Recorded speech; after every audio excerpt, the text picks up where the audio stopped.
Hello, నేను miss రావు. హైదరాబాద్లో ఆక్రమణలు అనగానే వెంటనే గుర్తొచ్చేది అక్కినేని నాగార్జున ఎన్ కన్వెన్షన్. ఉద్యమ సమయంలో దాన్నే టార్గెట్ చేశారు. ఉద్యమం అయిపోయిన తర్వాత అధికారంలోకి వచ్చినటువంటి టీఆర్ఎస్ పార్టీ ఆ ఎన్ కన్వెన్షన్ని టార్గెట్ చేసింది. ఆ తర్వాత ఏమైందో తెలియదు కానీ కేటీఆర్కి నాగార్జునకి మధ్య ఎన్ కన్వెన్షన్ను కోల్చకుండా ఉంచేశారు. 10 సంవత్సరాల పాటు కల్వకుంట్ల ఫ్యామిలీకి సంబంధించినట్టు ప్రభుత్వం ఉంది.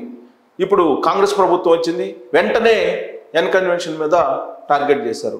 ప్రతిపక్షంలో ఉన్నప్పుడు కానీ తెలుగుదేశం పార్టీలో ఉన్నప్పుడు కానీ అనేక సందర్భాల్లో రేవంత్ రెడ్డి ఎన్ కన్వెన్షన్ని కూల్చివేయాలనేటువంటి డిమాండ్ చేశారు. ముఖ్యమంత్రి అయ్యారు ఇప్పుడు. సో దాంతో ఎన్ కన్వెన్షన్ కూల్చివేత అనేటువంటి దాన్ని ఇప్పుడు సాకారం చేశారు రేవంత్ రెడ్డి.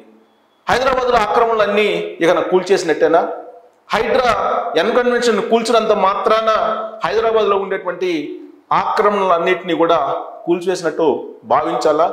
గుప్పెడు మంది ఆంధ్ర వాళ్ళు హైదరాబాద్ను కబళించారు అనేటువంటి స్లోగన్ తోటి తెలంగాణ రాష్ట్ర ఉద్యమాన్ని ఉధృతంగా లేపినటువంటి కేసీఆర్ ఇప్పుడు ఆక్రమణల విషయంలో హైడ్రాకు సహకరించేటువంటి అవకాశం ఉందా? ఒకవేళ అదే సహకరిస్తే కనుక లోటస్ పండ్లో ఉండేటువంటి ఆక్రమణలు తొలగించగలరా?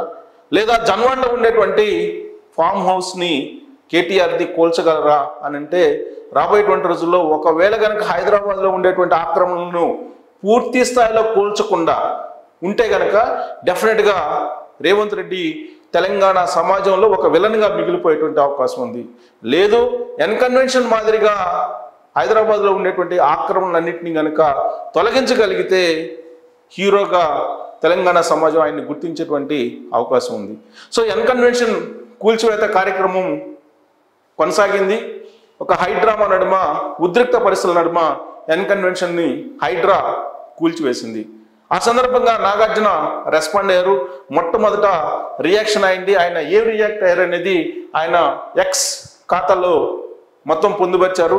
ఆయన ఎక్స్ ఖాతాలో ఏ విధంగా రెస్పాండ్ అయ్యారు, ఆయన ఏం చెప్పారు అనేది కనుక మనం అబ్జర్వ్ చేస్తే, స్టేట్ ఆర్డర్లు మరియు కోర్టు కేసులకు విరుద్ధంగా ఎన్ కన్వెన్షన్కు సంబంధించినటువంటి కూల్చివేతలు చేపట్టడం బాధాకరం.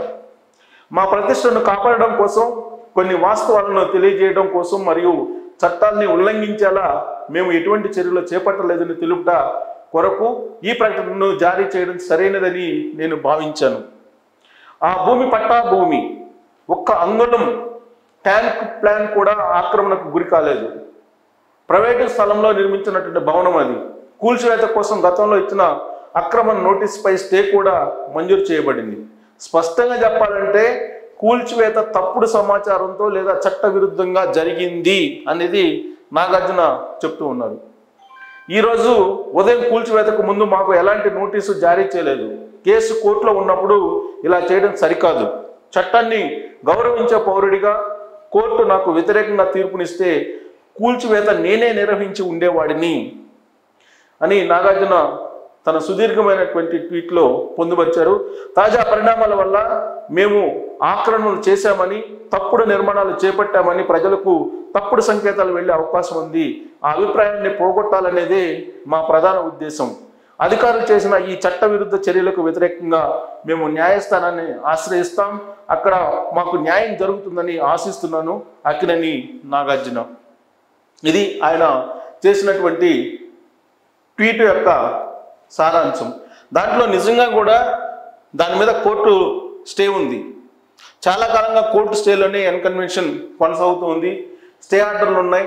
అలాగే కోర్టు కేసులకి విరుద్ధంగా ఈ కూల్చివేతలు జరిగాయి అనేది కూడా వాస్తవంగా అక్కడ ఈ కూల్చివేత జరగంగానే నిజంగానే అక్కినేని నాగార్జున అక్కడ ఆక్రమించాడు, అక్రమంగా నిర్మాణాలు చేపట్టాడు కాబట్టి కూల్చివేశారు అనేటువంటి సంకేతం వెళ్తుంది. కాబట్టి ఒక ఆక్రమణదారుడిగా హీరో నాగార్జున మీద ముద్రపడేటువంటి అవకాశం ఉంది. అందుకే దానికి విరుగుడుగా నాగార్జున రిప్లై ఇచ్చారు. రిప్లై ఇస్తూ ఎటువంటి చర్యలు అక్కడ ఆక్రమణలు జరగలేదు అనేటువంటి విషయాన్ని చెప్తూ, అక్కడ నిర్మించినటువంటి ఎన్ కన్వెన్షన్ భూమి పట్టా భూమి, అది ప్రైవేటు భూమి, గవర్నమెంట్ కాదు. ఒక్క అంగుళం కూడా అక్కడ చెరువుకు సంబంధించినటువంటి భూమి ఆక్రమణకు గురి కాలేదు అనేటువంటి విషయాన్ని ఆయన చెప్తున్నారు. పూర్తిగా ప్రైవేటు స్థలంలో నిర్మించినటువంటి భవనం అది అని చెప్పి చెప్తూ ఉన్నారు. సో ఆయన చెప్తున్న దానికి ప్రభుత్వం ప్రస్తుతం చేస్తున్నట్టు దానికి పూర్తి విరుద్ధంగా కనిపిస్తూ ఉంది. కనీసం నోటీసు కూడా ఇవ్వకుండా ఈ కూల్చివేత కార్యక్రమాన్ని చేపడుతున్నారనేది ఆయన చేస్తున్నటువంటి ఆరోపణ. సో ఆయన ఒక రకంగా చెప్పాలంటే తన నిజాయితీని, తన కుటుంబం యొక్క పరువుని కాపాడుకునేటువంటి ప్రయత్నంలో భాగంగా ఈ ట్వీట్ చేసినట్టు కూడా కనిపిస్తుంది.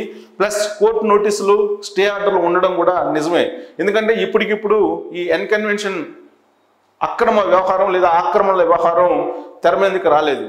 అది గత కొన్ని ఏళ్ల నుంచి ఈ ఎన్కన్వెన్షన్ వివాదం కొనసాగుతోంది. కోర్టుకు వెళ్ళారు, కోర్టులో స్టే ఆర్డర్ కూడా తీసుకొచ్చారు. కానీ ఇప్పుడు నోటీసు కూడా ఇవ్వకుండా కోర్టు ఆర్డర్స్కు, కోర్టు గతంలో ఇచ్చినటువంటి తీర్పులకు వ్యతిరేకంగా ఇప్పుడున్నటువంటి ప్రభుత్వం ఎన్కన్వెన్షన్ను కూల్చివేసింది అనేటువంటి విషయాన్ని ఆయన చెప్తూ, ఏ రోజు కూడా అక్కినేని ఫ్యామిలీ ఆక్రమణలకు అలాగే అక్రమాలకు పాల్పడలేదు అనేటువంటి విషయాన్ని ఆయన చెప్తూ, సమాజంలోకి తప్పుడు సంకేతం వెళ్తుంది అక్కినేని ఫ్యామిలీ మీద అనేటువంటి బాధను వ్యక్తం చేస్తూ ఈ ట్వీట్ చేశారు. సో నాగార్జున సంబంధించినటువంటి ట్వీట్ ఇది. ఇదంతా చూసిన తర్వాత ఈ రోజుతోటి నాగార్జునకు దరిద్రం వదిలిందని చెప్పి ఆయన అభిమానులు భావిస్తూ ఉన్నారు. ఎందుకంటే ఉద్యమ సమయం నుంచి, ఆ తర్వాత టీఆర్ఎస్ పార్టీ అధికారంలోకి వచ్చినప్పటి నుంచి, కాంగ్రెస్ పార్టీ ప్రతిపక్షంలో ఉన్నప్పుడు, అధికార పక్షంలో ఉన్నప్పుడు కూడా ప్రతి వాళ్ళు ఆక్రమణలో అనగానే ఎన్కన్వెన్షన్ని చూపించేవాళ్ళు. కానీ ఈ రోజు నుంచి చూపించడానికి అవకాశం లేదు, పోతే పోయింది, పోయినప్పటికీ కూడా నష్టం లేదు అనేటువంటి అభిప్రాయాన్ని నాగార్జున అభిమానులు అభిప్రాయపడుతూ ఉన్నారు. ప్రతి వాళ్ళు అదేదో ఎన్కన్వెన్షన్ ఒకటే హైదరాబాద్లో ఆక్రమణ ఉంది, ఇక ఏమీ లేవు అన్నట్టుగా హీరో నాగార్జున టార్గెట్ చేశారు. ఇక నుంచి ఆ దరిద్రం పోయింది అనేటువంటి సంతోషాన్ని వాళ్ళు వ్యక్తం చేస్తూ ఉన్నారు. సో వాస్తవంగా గుప్పటి మంది ఆంధ్ర వాళ్ళు అంటూ ఒక పాయిజన్ లాంటి, విషయం లాంటి ఒక ప్రచారాన్ని తెలంగాణ ఉద్యమంలో కేసీఆర్ ఫ్యామిలీ, కల్వకుంట్ల ఫ్యామిలీ తీసుకెళ్ళింది. ఆంధ్ర వాళ్ళే ఆక్యుపేషన్ చేశారు, చెరువులను పూడ్చివేశారు, చెరువుల్లో ఆకాశ ఆత్మలను నిర్మించారు అనేటువంటి ఆరోపణలు చేశారు. కానీ అదే గుప్పడి మంది ఆంధ్ర వాళ్ళకి అక్కడ కన్స్ట్రక్షన్ చేసుకోవడానికి కానీ లేదా ప్లానింగ్ ఇవ్వడానికి కానీ తెలంగాణలో ఉండేటువంటి తెలంగాణ ప్రభుత్వమే ఇచ్చింది. కల్వకుంట్ల ఫ్యామిలీ అధికారంలో ఉన్నటువంటి 2014 నుంచి 2023 వరకు కొన్ని వేల ఆక్రమణలు జరిగాయనేది అందరికీ తెలిసిందే. మరి ఆ ఆక్రమణలకు బాధ్యులు ఎవరు? పర్మిషన్ ఇచ్చినటువంటి అధికారులదా లేదా క్లియరెన్స్ ఇచ్చినటువంటి ప్రభుత్వానిదా? ఎవరిది? ఇప్పుడు ఆల్రెడీ వాటిలో భవనాలు నిర్మించారు. మధ్యతరగతి పేదలు, సాధారణమైనటువంటి ఎంప్లాయీస్ ఈఎంఐలు కట్టుకుంటూ వాళ్ళు వాయిదాలు చెల్లిస్తూ ఫ్లాట్లను కొనుక్కున్నారు. నిర్మించినటువంటి బిల్డర్ వెళ్ళిపోయారు, పర్మిషన్ ఇచ్చినటువంటి అధికారులు మాత్రం ఉన్నారు. కానీ ఇప్పుడు బిల్డింగ్లు కూల్చివేస్తున్నటువంటి క్రమంలో పేద మధ్యతరగతి పైసాకు కూడబెట్టి కొనుగోలు చేసినటువంటి వాళ్ళు నష్టపోతున్నటువంటి సిట్యువేషన్. మరి ఎఫ్టీఎల్ పరిధిలో ఉండేటువంటి అన్ని ఆక్రమణలు కూల్చేస్తారా అని అంటే, ఒకవేళ కూల్చేయాల్సి వస్తే లోటస్ పాండ్లో ఉండేటువంటి భవనాలను కూల్చివేయగలరా? లోటస్ పాండ్ ఆక్యుపై చేసి నిర్మించినటువంటి ఒక ఛానల్ని కానీ లేదా జగన్మోహన్ రెడ్డికి సంబంధించినటువంటి భవనాన్ని కానీ ఇలాంటి వాటి జోలికి వెళ్ళేటువంటి దమ్ము, ధైర్యం ఈ ప్రభుత్వానికి ఉందా అనేటువంటి ప్రశ్న వేస్తున్నటువంటి వాళ్ళు లేకపోలేదు. ఇప్పుడు హైడ్రాను రూపొందించడం, హైడ్రాకు పవర్స్ ఇవ్వటం, హైడ్రా ద్వారా చెరువుల్లో ఉండేటువంటి ఆక్రమణలు తొలగించడం, ఇవన్నీ కూడా ఆహ్వానించదగ్గ పరిణామాలే. కానీ దానికి పారదర్శకత ఉండాలి. అలాగే ఎవరైతే తన వాళ్ళు కాదో వాళ్ళ భవనాలని, వాళ్ళ ఆక్యుపేషన్ని తొలగించినంత వరకు విమర్శలను ఎదుర్కోవాల్సి వస్తుంది. తన పర భేదం లేకుండా కనుక ఆక్రమణలు తొలగించగలిగితే, హైదరాబాద్లో ఉండేటువంటి ట్యాంకులన్నింటినీ కూడా పునరుద్ధరించగలిగితే నిజంగానే రేవంత్ రెడ్డి ఒక హీరోగా, పొలిటీషియన్గా మిగిలిపోతారు ఆయన. అలా కాకుండా ఏదో ఎన్కన్వెన్షన్ కూల్చివేయటం లేదా గిట్టనటువంటి వాళ్ళ ఆక్రమణలను, భవనాలను కూల్చివేయటం. సో వాస్తవంగా ఢిల్లీ వెళ్ళినటువంటి రేవంత్ రెడ్డి తిరిగి వచ్చే లోపల హైడ్రాని క్లోజ్ చేస్తారని చెప్పి అందరూ అనుకున్నారు. కానీ ఢిల్లీ వెళ్ళొచ్చినటువంటి రేవంత్ రెడ్డి ఎన్కన్వెన్షన్ కూల్చివేశారని అంటే, ఈ కూల్చివేతలు ఖచ్చితంగా మరింత వేగంగా ముందుకు వెళ్ళాలి అని చెప్పి అందరం కోరుకుందాం. ఎన్కన్వెన్షన్ తోటి సరిపెడితే మాత్రం మాయని మచ్చను రేవంత్ రెడ్డి మోయాల్సి వస్తుంది. కాబట్టి ఎఫ్టీఎల్ పరిధిలో ఉండేటువంటి ఆక్రమణలు అన్నిటినీ తొలగించాలి. ఒకవేళ తొలగించకపోతే గనక అటు బీఆర్ఎస్ పార్టీ బీజేపీ ఉద్యమం చేయడానికి కూడా సిద్ధంగా ఉంది. అదే జరిగితే గనక రేవంత్ రెడ్డి ఇరకాటంలో పడేటువంటి అవకాశం ఉంది. కాంగ్రెస్ పార్టీకి సంబంధించినటువంటి నాయకుల ఆక్రమణలు ఎక్కువగా ఉన్నాయనే ఆరోపణలు కూడా ఇప్పుడు వినిపిస్తుంది. క్యాబినెట్లో ఉండేటువంటి కొంతమంది మంత్రులకు సంబంధించినటువంటి ఆక్రమణలు పెద్ద ఎత్తున ఉన్నాయి. వాటి జోలికి ఎందుకు వెళ్ళటం లేదు అనేటువంటి ప్రశ్నలు కూడా ఇప్పుడు వస్తూ ఉన్నటువంటి క్రమంలో రేవంత్ రెడ్డి మొట్టమొదట ఎవరి అయితే కాంగ్రెస్ పార్టీకి సంబంధించినటువంటి ఆక్రమణలు ఉన్నాయో, ఎఫ్టీఎల్ పరిధిలో ఉండేటువంటి భూములను ఆక్రమించి భవనాలు నిర్మించారో వాటిని ఐడెంటిఫై చేసి వాటిని కూల్చివేసిన తర్వాతనే మిగతా వాటి జోలికి రావాలి అనేటువంటి ఒక డిమాండ్ కూడా వస్తూ ఉంది.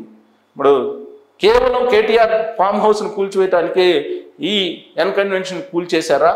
ఎన్ కన్వెన్షన్ కూల్చేసిన తర్వాత కేటీఆర్ ఫామ్ హౌస్ని కూల్చివేస్తే పెద్దగా వ్యతిరేకత రాదు అనేటువంటి ఉద్దేశంతో మాత్రమే ఈ విధంగా చేస్తున్నారా అనేటువంటి అనుమానాలు కూడా ఉన్నాయి.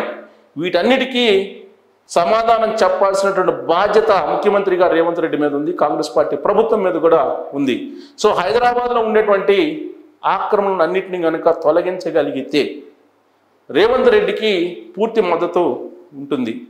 కానీ ఆయన నిష్పక్షపాతంగా చేయకుండా పక్షపాతంగా కనుక చేస్తే మాత్రం ఖచ్చితంగా ఆయన భవిష్యత్తులో దీనికి సంబంధించినటువంటి మూల్యాన్ని చెల్లించుకోవాల్సి ఉంటుంది అనేది కూడా వినిపిస్తున్నటువంటి తరుణంలో ప్రస్తుతం హైడ్రా రంగనాథ్ ఆధ్వర్యంలో, ఐపీఎస్ రంగనాథ్ ఆధ్వర్యంలో ఇది కొనసాగుతూ ఉంది. సో ఈ కొనసాగింపు ఉంటుందా, లేదంటే ఎన్ కన్వెన్షన్ తోటి ఆపేస్తారా అని అంటే, ఇప్పటికే ఎన్ కన్వెన్షన్ కూల్చేసిన తర్వాత ఒక రకమైనటువంటి భయానక వాతావరణం ఆక్రమణదారుల్లో కనిపిస్తూ ఉంది. వాళ్ళందరూ ప్రభుత్వం దగ్గరికి వచ్చి కిక్ బ్యాక్స్ ఇచ్చేదానికి రెడీ అయ్యారు. రాబోయేటువంటి రోజుల్లో మహారాష్ట్ర, జమ్మూ కాశ్మీర్, జార్ఖండ్, హర్యానా రాష్ట్రాలకు సంబంధించినటువంటి ఎన్నికలు జరుగుతున్నాయి. వాటికి ఫండింగ్ ఢిల్లీకి పంపించడానికి రేవంత్ రెడ్డి ఇలాంటి భయానక వాతావరణాన్ని ఎన్ కన్వెన్షన్ కూల్చివేయడం ద్వారా ప్రదర్శిస్తున్నారు అనేటువంటి అభిప్రాయం కూడా బలంగా ఉంది. వీటన్నిటికీ చెక్ పెట్టాలంటే కనుక ఖచ్చితంగా ఈ కూల్చివేతలు మరింత వేగవంతం కావాల్సినటువంటి అవసరం ఉంది అని ఉద్యమకారులు అంటున్నారు, తెలంగాణ పౌరులు అంటున్నారు. కానీ దీంట్లో ఏమాత్రం రాజీ పడితే కనుక రేవంత్ రెడ్డి అబాసు పాలు కావడం ఖాయం.